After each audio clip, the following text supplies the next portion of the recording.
नमस्कार विद्यार्थी मित्रांनो. अतिशय महत्त्वाचा इंडेक्स प्रकाशित करण्यात आला आहे, ग्लोबल टेररिझम इंडेक्स 2020साठी. यामध्ये भारताचा 8वा क्रमांक लागतो आहे आणि पाकिस्तानचा 7वा क्रमांक आहे. तर या इंडेक्स संदर्भात महत्त्वाची इन्फॉर्मेशन आजच्या आपल्या लेक्चरमध्ये आपण जाणून घेऊ. हा इंडेक्स 2012पासून प्रकाशित केला जातो. परीक्षेमध्ये या इंडेक्सवरती ऑलरेडी क्वेश्चन्स आलेले आहेत, त्यामुळे हा इंडेक्स आपल्याला अभ्यासणं महत्त्वाचं ठरेल. 2020मधला ग्लोबल टेररिझम इंडेक्स हा नुकताच प्रकाशित करण्यात आला. 5 असे देश आहेत की ज्यांना अगदी वॉर स्टेटमध्ये आहेत असं डिक्लेअर करण्यात आलं या रिपोर्टनुसार. म्हणजे त्यांच्या देशामध्ये टेररिझम इतक्या मोठ्या प्रमाणात पसरलं आहे, इतका मोठा प्रभाव पडला आहे की त्या 5 देशांना अगदी युद्धजन्य परिस्थितीमध्ये आहेत असं डिक्लेअर करण्यात आलं आहे. फर्स्ट 10 जे देश आहेत त्याच्यामध्ये भारताचा 8वा क्रमांक लागतो आहे आणि त्यातले पहिले 5 देश जे आहेत तर ते युद्धजन्य परिस्थितीमध्ये आहेत असं मेन्शन करण्यात आले, त्यांना रिमार्क देण्यात आला आहे. त्यामध्ये अफगाणिस्तान, नायजेरिया, सिरिया, सोमालिया आणि येमेन, तर या 5 देशांचा समावेश होतो. भारत यामध्ये 8व्या स्थानावरती आहे. थोडंसं मला पण रिपोर्ट बघितल्यानंतर वेगळं वाटलं की भारत हा 8व्या स्थानावरती कसा. 2019मध्ये पण त्यांनी आपल्याला 8व्या स्थानावरतीच ठेवलं होतं, आत्ता पण आपण 8व्या स्थानावरती आहे. तर ठीक आहे, बाकीच्या देशांची प्रोग्रेस किंवा बाकीच्या देशांमधली परिस्थितीसुद्धा आपण बघू. एकूण या ग्लोबल टेररिझम इंडेक्समध्ये 163 देशांचा विचार करण्यात आला आणि 135च रँकिंग देण्यात आले आहेत. म्हणजे असे बरेचसे देश आहेत की ज्यांना सेमच रँक मिळाला आहे. म्हणजे एक्झाम्पल द्यायचं झालं ना तर 135 याच रँकवरती भरपूर सारे देश येतात. आय थिंक 15 देश येत आहेत. त्याच्यामध्ये बेलारूस आहे, भूतान आहे, बोत्सवानिया आहे, कंबोडिया, क्रोएशिया, इवन UAE सुद्धा, म्हणजे युनायटेड अरब एमिरेट्ससुद्धा या 135व्या क्रमांकावरती, म्हणजे शेवटच्या क्रमांकाचा देश आहे. UAEने या रिपोर्टमध्ये चांगली प्रगती केली आहे. 34 स्थानांनी तो पाठीमागं आला आहे. म्हणजे लास्ट पोझिशनला आहे. लास्ट पोझिशन इथं असली तर तो देश टेररिझमनी ग्रासलेला नाही आहे किंवा कमी ग्रासलेला देश आहे असं कन्सिडर होईल. याच्यामध्ये ना एकूण 10पैकी गुण दिले जातात, मार्क दिले जातात आणि ज्यांना 10पैकी 10 पडले तर ते अतिशय टेररिझमनी ग्रासलेले देश आहेत असं आपण म्हणू शकतो. इथं म्हणजे पैकीच्या पैकी मार्क पाडून उपयोग नाही आहे. ते आपल्याला त्यांचा रँक जेवढा कमी असेल तेवढी आपली कंट्री सेफ आहे असं आपण म्हणू शकतो. तर 10 आउट ऑफ अफगाणिस्तानला 9.592 एवढे स्कोअर मिळाले आणि पहिल्या स्थानावरती अफगाणिस्तान आहे. दुसऱ्या स्थानावरती आहे इराक 8.682. नायजेरिया आहे तिसऱ्या स्थानावरती 8.314. चौथ्या स्थानावरती आहे सिरिया. 5व्या स्थानावरती आहे सोमालिया. 6व्या स्थानावरती येमेन आहे. 7व्या स्थानावरती पाकिस्तान आहे. 8व्या स्थानावरती आहे भारत. ठीक आहे, आपल्यासाठी भारताचा रँक महत्त्वाचा आहे. पाकिस्तानने सुद्धा या इंडेक्समध्ये थोडी प्रगती केली आहे. आधी पाकिस्तान 5व्या स्थानावरती होता आणि आता तो पाठीमागं सरकत 7व्या स्थानावरती पोचला आहे. ठीक आहे, यामध्ये 2019चा जो रिपोर्ट होता त्यात अफगाणिस्तान पहिल्या स्थानावरतीच होतं, इराक दुसऱ्या स्थानावरती, नायजेरिया तिसऱ्या स्थानावरती आणि सिरिया हे 4ही देश ॲज इट इज 2020मध्ये सुद्धा सेम पोझिशनवरती आहेत. 5व्या स्थानावरती जो पाकिस्तान होता जो 7व्या स्थानावरती आला आहे आणि भारत लास्ट इंडेक्समध्ये सुद्धा 2019च्या इंडेक्समध्ये सुद्धा 8व्याच स्थानावरती होता. आत्तासुद्धा आपण 8व्या स्थानावरती आहोत. आपल्याला एकूण 7.353 म्हणजे 7.353 गुण मिळालेत. ठीक आहे, आणि इथं तुम्हाला ही एक यादी दिसते आहे ज्यामध्ये 163 देशांचा समावेश होतो आहे. पण भरपूर सारे देश हे 135व्या स्थानावरती तुम्हाला इथे दिसतील ज्यांना 0 गुण मिळालेत. 0 मार्क मिळाले म्हणजे तिथं टेररिझमचा इम्पॅक्ट तेवढा नाही आहे. म्हणजे जेवढे कमी गुण असतील तेवढी त्या देशाची परिस्थिती चांगली आहे. तर इथं आईसलँड, त्यानंतर Kosovo, Mauritius, Mongolia, Namibia, Oman, Portugal, Romania, Singapore, तर अशा देशांचा समावेश होतो आहे. आता या यादीमध्ये नॉर्थ कोरियाचा सुद्धा समावेश होतो आहे. तर हा सुद्धा मुद्दा इथं महत्त्वाचा आहे. नॉर्थ कोरियाला 0 गुण मिळालेत. आता इथं विचार करण्यासारखं आहे, ज्या देशाचा शासक तेवढा अत्याचार करत असेल तर बाहेरच्यांनी टेररिझम पसरवण्याची काय गरज आहे. ठीक आहे, हा विनोदाचा भाग झाला. मात्र नॉर्थ कोरिया हा 0 गुणांसह 135व्या स्थानावरती म्हणजे या 163 देशांमध्ये आहे. ठीक आहे, त्यानंतर ना या रिपोर्टमध्ये 20 असे महत्त्वाचे इन्सिडंट्स सांगितलेत की जे अतिशय वर्स्ट होते 2019मधले. आता 2020चा रिपोर्ट हा प्रकाशित झाला असला तरी आकडेवारी 2019ची कन्सिडर केलेली असते. आणि इथं जे 20 असे वर्स्ट अटॅक होते तर त्याच्यापैकी मी फक्त इथं 10 इन्क्लूड केलेत.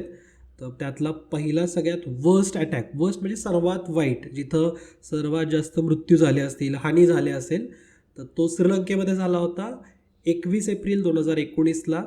आणि हा अटॅक हा Islamic State of Iraq and the Levant तर यांनी केला होता, या ग्रुप करून केला होता. मल्टिपल लोकेशन्सवरती बॉम्बिंग झाला किंवा असं घातक असा बॉम्ब विस्फोट झाले होते, ज्यामध्ये 266 नागरिकांचा मृत्यू झाला होता.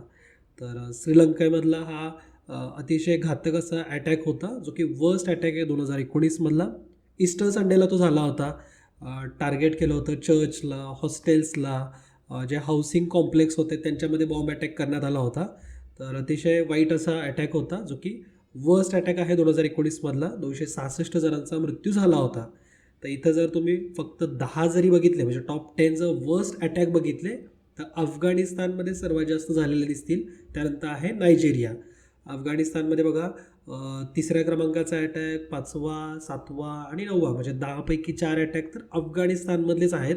आणि मोस्टली अफगाणिस्तानमध्ये तालिबान या संघटनेकडून हे अटॅक होतात. ठीक आहे. तर एवढे तुम्ही इन्सिडन्स लक्षात ठेवण्याची गरज नाही, फक्त एक माहिती असावं म्हणून मी तुम्हाला सांगतो आहे. आपल्या आजच्या लेक्चरची PDF तुम्हाला आपल्या ऑफिशियल टेलिग्राम चॅनलवरती मिळणार आहे. विजन गव्हर्नमेंट जॉब ऑफिशियल हे आपलं टेलिग्राम चॅनल आहे. आणि सगळ्यात महत्त्वाचं म्हणजे विजन स्टडीचं ॲप तुमच्या फोनमध्ये असायलाच पाहिजे. ॲपच्या माध्यमातून भरपूर सारा मोफत अभ्यास तुम्हाला करता येईल.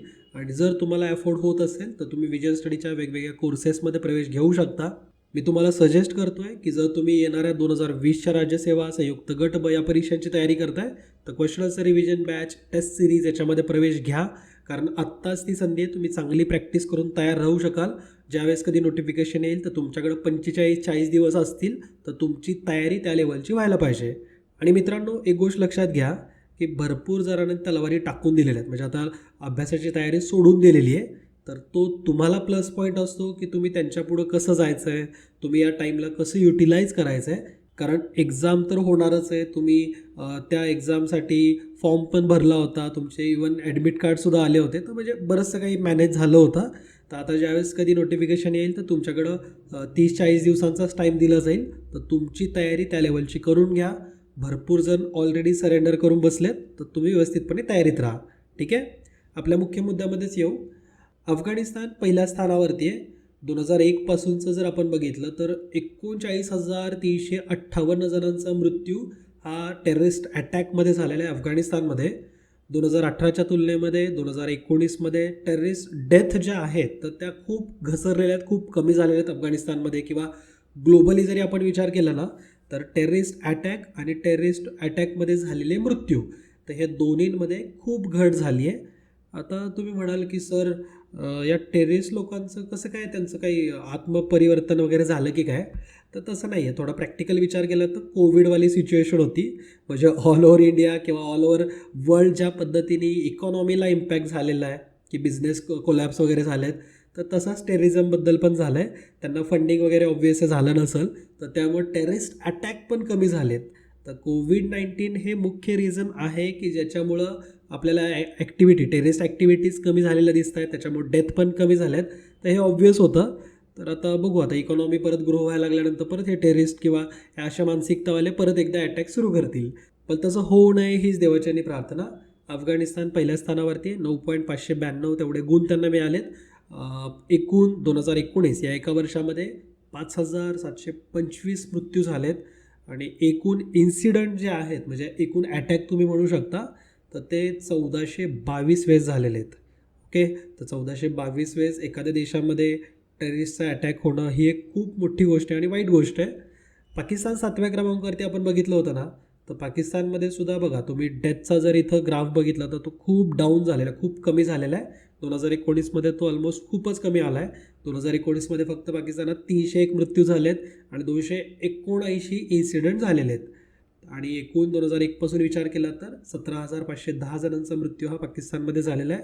2006च्या तुलनेमध्ये जर विचार केला तर 2019मध्ये जे काही 300 जणांचा मृत्यू झाला, तर तो सगळ्यात लोवेस्ट आहे पाकिस्तानमध्ये. 2006च्या तुलनेमध्ये आपण विचार केला तर जवळपास 45% हा जो काही डेथ रेट होता तो कमी झालेला आहे. ठीक आहे. 2018मध्ये 543 जणांचा मृत्यू झाला होता आणि 2019मध्ये तो 300वरती येऊन थांबला, म्हणजे कमी अटॅक झाले आणि कमी मृत्यू झालेले आहेत. ठीक आहे. आणि भारताकडं पण येऊ. भारताचा जर विचार केला तर भारत 8व्या स्थानावरती आहे. 7.353 आपल्याला स्कोर दिला आहे. 277 जणांचा टेररिस्ट अटॅकमुळे मृत्यू झाला आणि एकूण 2001 पासून बघितलं तर 8,748 जणांचा मृत्यू हा टेररिस्ट अटॅकमध्ये झालेला आहे. 2019 या एकाच वर्षात 558 वेगवेगळे इन्सिडंट झालेत. ठीक आहे. आणि इथं कोणत्या ग्रुपच्या माध्यमातून अटॅक झालेले आहेत त्याचंसुद्धा चार्टमध्ये एक्सप्लेनेशन दिलं आहे की माओइस्ट ग्रुपसुद्धा होते, कम्युनिस्ट पार्टी ऑफ इंडिया तर यांच्यासुद्धा ग्रुपकडून अटॅक झालेले आहेत, जैश ए मोहम्मदकडून अटॅक झालेले आहेत. तर इथं तुम्हाला एक प्रॉपर ते कुठल्या ग्रुपकडून आपल्या देशामध्ये जास्त अटॅक झाले ते पण दिलेलं आहे.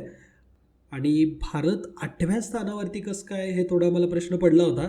त्याच्यानंतर थोडं डिटेलमध्ये मी बघितलं, वेबसाईट्स चेक केल्या. आता मी तुम्हाला सांगितलं नाही ॲक्च्युली की हा रिपोर्ट कुणाकडून प्रकाशित करण्यात येतो. तर हा report institute for economics and peace IEP असं त्यांना म्हटलं जातं. त्यांचं हेड ऑफिस सिडनीमध्ये आहे. तर त्यांच्याकडून हा रिपोर्ट प्रकाशित केला जातो. तर त्यांच्या वेबसाईटवरती थोडं चेक केलं. त्यांनी भरपूर सारे इंडेक्स प्रकाशित केले आहेत. ग्लोबल पीस इंडेक्स पण त्यांच्याकडूनच प्रकाशित केला जातो. तर जर तुम्ही बघितलं ना तर भारताचा मॅप इथंसुद्धा तुम्हाला लक्षात येईल की भारताच्या मॅपमध्ये आपण जे आपलं काश्मीर आहे म्हणजे सध्याचं युनियन टेरिटरी आणि लद्दाखमधला काही पोर्शन तर हा भारतातला भाग नाही असं ते दाखवणार आहेत. आणि जे जे काही अशा एजन्सीज असतात तर ते भारताचं मॅप अशा पद्धतीने ज्यावेळेस प्रोजेक्ट करतात ना तर लगेच इंटेन्शन त्यांचं काहीतरी वेगळं आहे किंवा आपल्याला ते निगेटिव्हली प्रमोट करणार हे ठरलेलंच असतं. बऱ्याचशा अशा इंडेक्सच्या माध्यमातून वेगवेगळ्या आंतरराष्ट्रीय संघटनांमध्ये भारताचा मॅप ज्यावेळेस अशा पद्धतीने दाखवला जाईल तर तुम्ही ओळखत चला किंवा तुम्हाला तेवढा समज असायला पाहिजे की हे आपल्या विरुद्ध आपल्या निगेटिव्हलीच आपल्याला प्रोजेक्ट करण्याचा प्रयत्न करतील. ठीक आहे. तर ऑब्व्हियस होतं की भारताचा 8वा रँक त्यांनी दिलेला आहे. ठीक आहे. कारण भारतामध्ये एवढं टुरिझम होतं किंवा एवढे लोक ट्रॅव्हल करतात. आपण बऱ्याचशा आपल्या ऑल ओव्हर इंडिया ऑलमोस्ट आपण सेफच असतो सगळीकडं.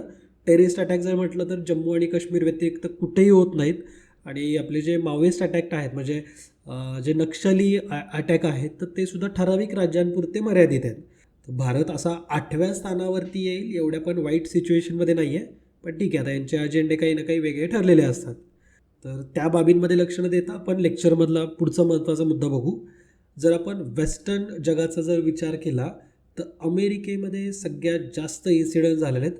2002 ते 2019 जर विचार केला तर अमेरिकेमध्ये ऑलमोस्ट 50% इन्सिडंट झालेले आहेत. एकूण 332 इन्सिडंटपैकी अमेरिकेत युनायटेड स्टेट्समध्ये 167 इन्सिडंट झाले आहेत. आणि मृत्यूंचा विचार केला तर 286 पैकी 113 मृत्यू अमेरिकेत झाले आहेत. बाकी देशसुद्धा दिले जसं की इन्सिडेंटमध्ये Sweden, France, United Kingdom, UK आणि जर्मनी. तर स्वीडनमध्ये 24, फ्रान्समध्ये 25 इन्सिडंट झाले. आता फ्रान्समध्ये तुम्हाला वाढताना सुद्धा दिसतील. 2021चा ज्यावेळेस रिपोर्ट येईल ना तर फ्रान्समध्ये इन्सिडेंट वाढलेले दिसतील. ठीक आहे. म्हणजे आत्ताचं जर सिनारिओ बघितलं तर फ्रान्समध्ये किंवा अराउंड युरोपियन कंट्रीजमध्ये अटॅक वाढलेले दिसतील.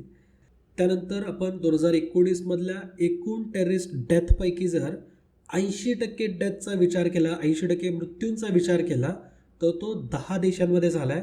अफगाणिस्तान, नायजेरिया, बुर्किना फॅसो, माली, सोमालिया, इराक, त्यानंतर डेमोक्रॅटिक रिपब्लिक ऑफ काँगो, यमन, सिरिया आणि मोझांबिक. तर या 10 देशांमध्ये एकूण जगभरातल्या मृत्यूंची 80% मृत्यूंच्या नोंदी झालेल्या आहेत. अफगाणिस्तानमध्ये जवळपास 41% मृत्यूंची नोंद आहे. आणि जे राहिलेले 20% मृत्यू होतात तर ते या 10 देशांव्यतिरिक्त इतर देशांमध्ये झालेत. ठीक आहे. तर हे सुद्धा मुद्दे तुम्ही लक्षात ठेवा. एक्झाम पॉईंट ऑफ व्ह्यू हे महत्त्वाचे आहेत. 2012 पासून हा रिपोर्ट प्रकाशित केला जातो. 1,90,000 आतंकवादी रिलेटेड डेटाच्या आधारावरती डेटा किंवा जे काही घटना होतात किंवा त्या माहिती आहेत तर या माहितीच्या आधारावरती अभ्यास करून institute for economic and peace ज्याचं हेड ऑफिस सिडनीमध्ये आहे ऑस्ट्रेलियामध्ये तर त्यांच्याकडून हा रिपोर्ट प्रकाशित केला जातो. दरवर्षी हा रिपोर्ट बनवला जातो 2012 पासून. आणि इवन 2000 पासूनच ते आतंकवादी संघटनांच्या किंवा याचे काही डेटाबेस आहेत तर त्यांचा 2000 पासूनच त्यांचा अभ्यास सुरू आहे. तर 2012 पासून ते दरवर्षी रिपोर्ट बनवत आहेत. तर आजच्या या सेशनच्या माध्यमातून तुमच्यापर्यंत हाच एक महत्त्वाचा रिपोर्ट घेऊन यायचा होता. दैनिक मराठी ऑक्टोबर पार्ट 3 वरती काम सुरू आहे. तर ते लेक्चरसुद्धा तुम्हाला मिळेल. बऱ्यापैकी लेंदी लेक्चर असणार आहे. त्या लेक्चरमधून ऑक्टोबर महिना आपला कंप्लीट होईल. तर तुमची इथंच रजा घेतो. जाताना मी पुन्हा एकदा रेकमेंड करतो आहे की विजन स्टडीजचं ॲप हे तुमच्या फोनमध्ये असायलाच पाहिजे. तुम्हाला त्यातून खूप क्वालिटी अभ्यास करता येईल. तर भेटूत नेक्स्ट लेक्चरमध्ये. हसत खेळत अभ्यास करा, हेल्दी फूड खा आणि आईवडिलांची काळजी घ्या. जय हिंद, जय महाराष्ट्र. धन्यवाद.